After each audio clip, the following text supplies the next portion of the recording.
Albert Breer joining us live, Monday Morning Quarterback. Listen, Allen, the center's good. I do think if Whitworth retires, it gives him a little bit of like a $17 million break. But they got some questions to ask. The center grade's very high. They have a corner that's up who's talented, Williams, but didn't have a great year. You can't bring everybody back, Albert. If they had to make moves and cuts, where do they come from? I think you have to look at what happens with Von Miller and what happens with Odell Beckham. And, I think they're thin in certain spots. And this is where the approach can kind of make things difficult, is that you have to continue to hit on your lower round draft picks. And they do have 9 draft picks this year. At least they project to after the comp picks come in. But they're all 3rd rounders, 4th rounders, 5th rounders, and so on. And so they've done a really, really nice job over the last few years of hitting on some of those picks. Guys like Jordan Fuller, John Johnson, who's gone now. They've filled in, role players with those lower round picks. The pressure is going to be on them to continue to hit on those picks because not only, again, do you have guys like Miller and Beckham you got to make decisions on, there are also some injuries that you're going to have to manage. If you bring back Beckham, he's one of them. Robert Woods is going to be coming off of an ACL. And then, of course, Matthew Stafford is going to be going into a contract year. Yeah. So there's definitely some pieces of business that they got to take care of. But I think the pressure is going to continue to be on them to hit on the lower round picks. And that's an area, to be fair to them, that they've been very good in the last few years. Very good. 14 of their 22 starters are draft picks. They've done a great job on that. Mm-hmm. Bengals have $60 million in cap space. A couple years ago, they spent some money on defense. The Brown family's not known as freewheelers and big spenders, but they did spend Von Bell. They spent some money on defense. They got some draft picks as well. I was saying to Alex here, I think their front 7 linebacking core is okay, but they got the pass rush. They have great safeties. Yeah. Skill people are great. Who's the tackle on the market they're going to get? Who's on the market that you could say that looks like a potential suitor for him? Well, I think they have to attack this from multiple angles. To me, this is very similar to the Chiefs situation coming out of the Super Bowl last year. And you saw what the Chiefs did. I mean, the Chiefs completely turned their offensive line over. They traded for Orlando Brown. They signed Joe Thuney. They drafted Creed Humphrey and Trey Smith. And so it's going to have to be something like that, where you're attacking it in free agency and then you're doubling down with multiple draft picks on those positions. They've got a young player who really struggled this year, their 2nd-round pick, Jackson Carman. They'd hope that he develops some. Yeah. And then I think you look in free agency, Colin, Teron Armstead from the Saints. He's about the same age as Andrew Whitworth was when he went from Cincinnati to the Rams. Maybe you bring in him as a veteran presence at left tackle, kick your young left tackle, Jonah Williams, inside or over to right tackle. Another big name, Brendan Sheriff's available, who I don't think Washington is going to be able to franchise him. So you look at bringing him back. Yep. Ryan Jensen, the Bucs center. You've got some good veteran names out there. It's going to be on the Brown family to take care of this. And by the way, it's really important too, because, I don't think it's an automatic that these young quarterbacks are just going to sign extensions with their teams anymore. We see what's happening with Arizona and Kyler Murray now. Joe Burrow is going to be watching this. This is an important offseason to prove to Joe Burrow that you're willing to invest in his future. And the best way to do that is making sure things like what happened in the Tennessee game and what happened in the Super Bowl don't happen again. The best way to do that, of course, is to address the line on multiple fronts. Boy, I had no idea Ryan Jensen would be available. What a get that would be. He's become a house for the Buccaneers at center. So let's talk about this. Harbaugh's contract. My takeaway was he didn't get a big raise and the buyout's nothing. It looked like to me he just wanted to protect recruiting and staff building. It was more about getting a headline, but I looked at it and I thought he's making a run at the NFL again, right? Colin, I think I've said to you for 6 years he has unfinished business in the NFL, and I'm not moving off of that.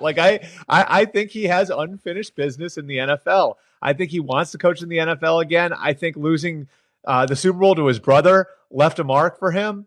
I think, that's a piece for him that's still out there that he wants to go and pursue at some point. Doesn't mean he's going to pursue it next year, but I think he wants to have the flexibility to pursue that if it's out there for him.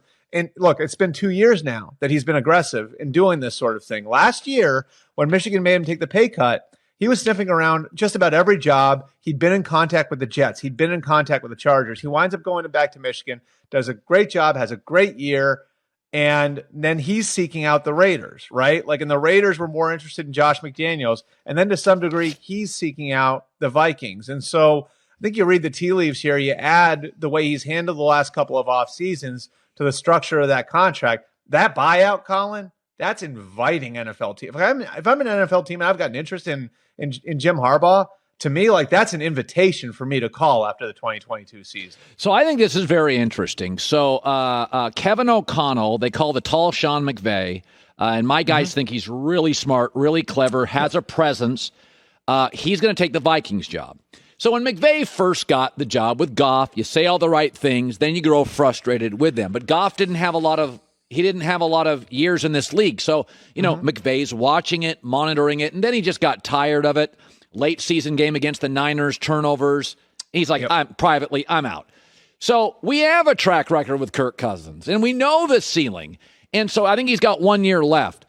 I think Minnesota, I think it's really interesting. I think you're going to say the right things, and I do think Kevin O'Connell could elevate Kirk to a degree.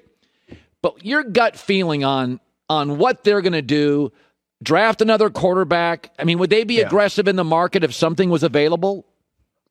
I think they'll explore everything. Now, it's important to remember, like, the Kevin O'Connell does have a relationship with Kirk Cousins. He coached him in Washington for a year, so he knows what he is. I believe Kevin when he says I like him. Like, he said that to me before. Like, he likes Kirk Cousins as a quarterback. Here's the way I think you want to look at it. And this goes for all of these situations. I think the Vikings are certainly approaching it this way. There's that, okay, if we move off of our quarterback, then what question, right? And I think where you want to be is you want to be in a position where you're good at the position, but you got the flexibility to move off of that player if you need to. And in essence, I think some of these teams, the way they're going to look at it is, where is our Alex Smith, right? Like, and that's where Andy Reid was. Like, Andy Reid, when he got that job in 2013 and traded for Alex Smith, like, neither he nor John Dorsey thought that they were going to turn Alex Smith into Tom Brady or Peyton Manning. Alex Smith gave him the opportunity to be patient year to year and to be competitive year to year while they waited for the right opportunity to fall into their lap. So they didn't panic and do something dumb in the draft or overreach for some veteran they didn't really know. So they bring in Alex Smith, they make the playoffs 4 years in a row, and then all of a sudden there's this kid from Texas Tech that a young scout named Brett Veach is in love with, and Andy Reid falls in love with them too. And what Alex Smith did for them, he bought them the flexibility to be competitive year to year and then strike when the time was right. And so I think that's how Kwesi Adofo-Mensah and Kevin O'Connell are going to look at Kirk Cousins right now. He's good enough for right now. We can compete with him year to year. And then when the right opportunity comes along, we'll be in position to go and take advantage of it because we'll have a competitive team that'll be attractive to the right quarterback. By the way, just an Aaron Rodgers thought, Green Bay has never done any of their business publicly. Like New England, pretty covert. They do business behind the doors. They're not real showy. They're not into headlines. They don't have an owner that wants headlines. That's not how they roll. It's very interesting. They were pretty public about their love for Aaron Rodgers. They threw it out there, and I was like, all right. And my takeaway was, do they have a bad vibe? And so they're protected. If he leaves, they're like, hey, we said we loved him. Yeah. What did you, am I being too cynical here? What did you kind of make of multiple public comments by a front office that doesn't really do that? I think they know that that's what's needed in this situation, basically, Colin. Like, I think they need to show Aaron, you're our guy. Because what started all of this was the idea that maybe he wasn't their guy long term when they drafted Jordan Love 2 years ago. So I think they know that they need to do those things and they need to show him affection. And that's what going and getting Randall Cobb was. And that's what taking risks on guys like Whitney Merciless and Jalen Smith in season was. Show him that you're working on his timeline, right? And then what do? Their first big offseason move, they hire Tom Clements to come back onto Matt LaFleur's staff.